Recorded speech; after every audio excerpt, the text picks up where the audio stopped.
Hello everyone, welcome back to another lesson in our series of basic video editing। आज के इस lesson में हम बात करेंगे अपनी टाइमलाइन की। जो प्रीमियर प्रो में आपने प्रोजेक्ट बना लिया है उसके अंदर जो टाइमलाइन आपको एक्सप्लेन करी थी लास्ट लेसन में, वो टाइमलाइन काम कैसे करती है, कैसे आप अपनी फुटेज को यूज़ करके, कैसे आप अपने डेटा को यूज़ करके उस टाइमलाइन को सेट करके फाइनल आउटपुट बना सकते हैं। So without wasting any time let's jump on to our project.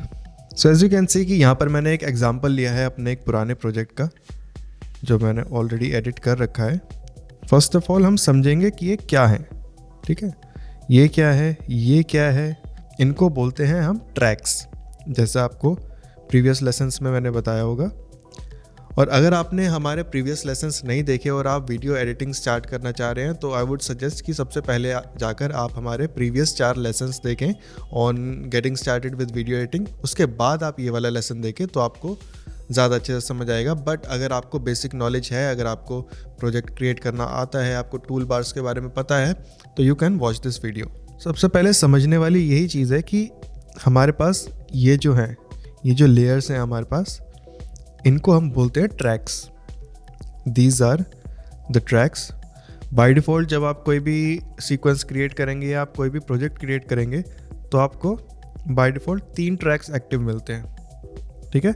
But as you keep on adding footage, आप जैसे जैसे उसमें अपना डेटा एंटर करते जाते हैं तो वो ट्रैक्स आप इंक्रीज कर सकते हैं just by dragging any footage, ठीक है। जैसे मैंने इसको ड्रैग किया, ये एक नया ट्रैक क्रिएट हो गया, ओके। अब मैंने उसको अंडू किया तो वो ट्रैक हट गया। या फिर just right click and add track. इससे भी जैसे ही हमने क्लिक किया तो हमारा एक ट्रैक यहाँ पर ऐड हो गया। We can also delete the track, we can add multiple tracks, ठीक है, कि कितने ट्रैक्स हमें चाहिए, क्या उसकी प्लेसमेंट होगी, उसमें से कितने वीडियो के ट्रैक्स होने चाहिए, कितने ऑडियो के ट्रैक्स होने चाहिए, ये सब भी हम यहाँ से ऐड कर सकते हैं। अब जैसे आपको दिखा था कि हम वीडियो और ऑडियो के ट्रैक्स ऐड कर सकते हैं, यानी कि वीडियो और ऑडियो के दोनों के सेपरेट ट्रैक्स होते हैं। अगर आप ये ऊपर का एरिया देखेंगे, इसमें सिर्फ और सिर्फ आपके वीडियो ट्रैक्स होते हैं। अगर आप ये पार्टीशन देखेंगे, इस पार्टीशन से नीचे हम इसको मूव भी कर सकते हैं, इस पार्टीशन से नीचे के जितना एरिया है इसमें आपके सिर्फ और सिर्फ ऑडियो ट्रैक्स होंगे, चाहे वो एक ट्रैक हो, चाहे आप मल्टीपल ट्रैक्स बनाएं, ठीक है। मैंने अपनी एक फुटेज इंपोर्ट करी, एक ऑडियो इंपोर्ट करी, इसको हम कॉपी करते हैं, ठीक है। जैसे मैंने इसको कॉपी कर करके अपने ट्रैक्स ऐड करे तो यहाँ पर हमारे ट्रैक्स मल्टीपल क्रिएट हो गए, ओके। अब इसको डिलीट कर देते हैं वापस।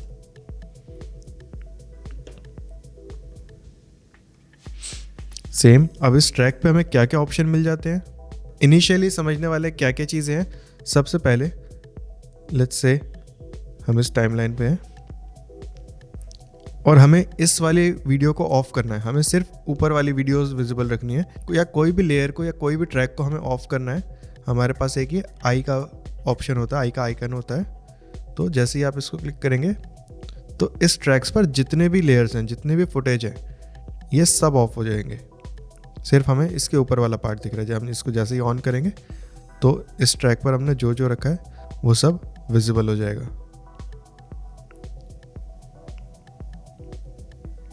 ठीक है। Same goes for audio. आपने जो भी ऑडियो यूज़ की है, अगर आपको चाहिए कि आपको वो ऑडियो डिसेबल करनी है या फिर उसको म्यूट करना है किसी भी, तो आपको यहाँ पर मिल जाता है म्यूट ट्रैक्स, ठीक है। अगर हमारे पास मल्टीपल ऑडियोज होती और उसमें से हमें किसी भी एक लेयर को म्यूट करना है तो यहाँ पर जाकर हम उसको म्यूट कर सकते हैं। अब एक के साथ साथ हम मल्टीपल लेयर्स को भी म्यूट कर सकते हैं। नाउ लेट्स सपोज कि आउट ऑफ 10 लेयर्स हमें सिर्फ एक लेयर सुननी है, तो उसके क्या ऑप्शन है। या आप जाके बाकी 9 को म्यूट करेंगे, या फिर आप सिर्फ अपनी उस एक लेयर को सोलो कर सकते हैं। जैसे ही आपने सोलो किया, हमारे बाकी जो ट्रैक्स हैं ऑडियो के वो अपने आप म्यूट हो गए। So this is the option. Then comes the record option, voice over option. Premiere में आपको ऑप्शन मिलता है कि आपकी कोई भी टाइमलाइन है उस पर आपको वॉइस ओवर अगर रिकॉर्ड करना है तो यू कैन जस्ट जैसे लेट्स अज्यूम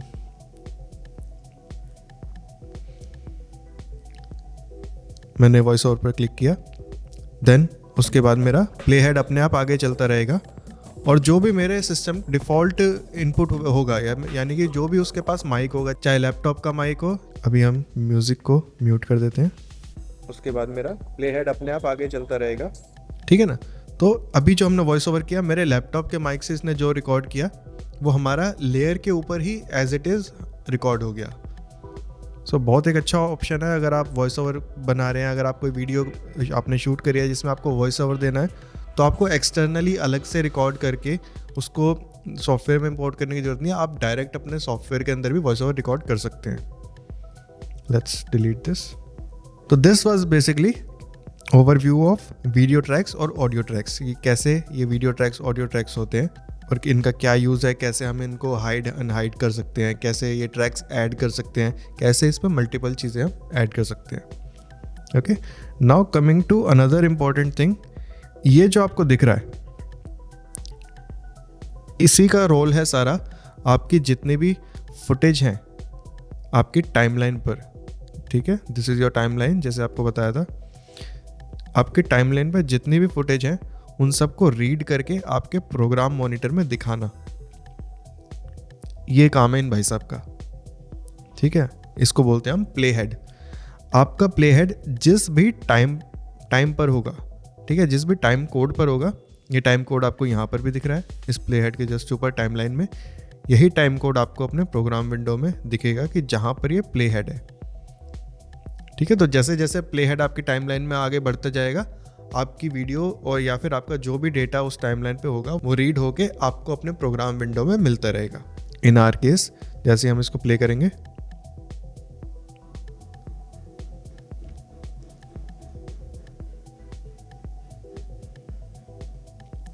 ओके, तो जितनी भी हमारी लेयर्स हैं उन सबको ये रीड कर रहा है। अभी आपने देखा होगा कि मैं किस तरह से इसको अपनी टाइमलाइन को जूम इन जूम आउट कर रहा हूँ जैसे मेरे को रिक्वायरमेंट है। वो आप कैसे कर सकते हैं, उसके लिए यू हैव टू ऑप्शंस। एक, ये नीचे आपको बार दिख रहा होगा, नेविगेशन बार। एक सेकेंड, पहले मैं अपनी कुछ एक्स्ट्रा फुटेज डिलीट कर देता हूँ, ठीक है। नीचे आपको ये नेविगेशन बार दिख रहा होगा। इस बार के दो यूजेस हैं, एक तो आप अपनी टाइमलाइन में लेफ्ट या राइट नेविगेट कर सकते हैं, दूसरा अगर आप इसके एजेस को पकड़ के ड्रैग करेंगे तो आप अपनी टाइमलाइन को जूम इन और जूम आउट कर सकते हैं, ठीक है। अब ये जूम इन जूम आउट कहाँ कहाँ आता है, लेट्स से कि मुझे यहाँ पर एक स्पेसिफिक फ्रेम पर कट लगाना है, बट इतने छोटे एरिया में मुझे समझ नहीं आएगा कि मेरे को कौन से स्पेसिफिक टाइम कोड पे कट लगाना है, तो मैं इस पर जूम इन करूँगा। नाउ अब मुझे टाइमलाइन के ऊपर एग्जैक्ट टाइम कोड मिल रहा है, ठीक है, कि मुझे यहाँ पर कट ऐड करना है, तो मैं इजीली कर सकता हूँ, ओके। इसके अलावा हर बार अपने कर्सर को नेविगेशन बार के ऊपर लाकर आप जूम इन जूम आउट करने से अच्छा है और नेविगेट करने से अच्छा है आप अपने माउस का यूज़ करेंगे, ठीक है। आप अपने माउस का अगर स्क्रॉल यूज़ करेंगे, एज यू कैन सी, आप अपने माउस का स्क्रॉल यूज़ करेंगे तो आपकी टाइमलाइन लेफ्ट और राइट नेविगेट हो रही है। इसी के साथ साथ अगर आप ऑल्ट प्रेस कर देंगे और अगर आप मैक यूज़ कर रहे हैं तो अगर आप ऑप्शन प्रेस करेंगे और उसके बाद इसको स्क्रॉल करेंगे स्क्रॉल व्हील से, तो ये आपकी timeline zoom in and zoom out होगी, okay. So this is how you can easily zoom into your timeline and add cuts. Now after this comes layer stacking. अब layer stacking क्या है, जैसे आप देख रहे हैं कि एक के ऊपर एक लेयर हमने स्टैक कर रखी है। अब इसका क्या मतलब है, इसका ये मतलब नहीं है कि हमने एक के नीचे कोई दूसरी चीज़ हाइड कर रखी है। प्रीमियर प्रो की लेयर्स या फिर किसी भी सॉफ्टवेयर की लेयर कैसे काम करती है, लेट्स से कि ये हमारी फर्स्ट लेयर है, सबसे बेस पे जो है, ठीक है, सबसे बेस पे जो हमारी लेयर है, अगर हम इसके ऊपर कुछ भी रखते हैं, अगर हम इसके ऊपर नेक्स्ट ट्रैक पे कुछ भी लेयर रखते हैं और वो कम्प्लीटली अगर हमारी फर्स्ट लेयर को कवर कर रही है, यानी कि उसका भी डायमेंशन उतना ही है जितना हमारी फर्स्ट लेयर का है, तो हमारी फर्स्ट लेयर विजिबल नहीं होगी उसके नीचे। बट अगर उस सेकंड लेयर में कहीं पे भी ट्रांसपेरेंसी है तो उस ट्रांसपेरेंसी के थ्रू हमें वो नीचे की लेयर दिखती रहेगी। यही केस है हमारे इस प्रोजेक्ट के अंदर कि जब हमने क्रिएट किया, अभी जैसे इस एरिया पर हमारी नीचे फुटेज है, हमारे नीचे ये वीडियो है, ठीक है। उसके बाद हमने कुछ एडजस्टमेंट लेयर्स, कलर की लेयर, ब्लर की लेयर लगाई है। तो अगर ये लेयर इसके नीचे होती हमारी फुटेज की लेयर पे तो ये विजिबल नहीं होती, क्योंकि हमें उसके ऊपर अप्लाई करना है। तो हमने इसके ऊपर जैसे एक कलर की लेयर ऐड करी तो वो हमें इसके ऊपर विजिबल हुई। अब उस कलर के लेयर के ऊपर जो हमने ब्लर की लेयर डाली वो उसके नीचे जो जितनी भी लेयर्स हैं उन सब पे इम्पैक्ट करेगी। Same is for the text, जो हमने टेक्स्ट ऐड किए।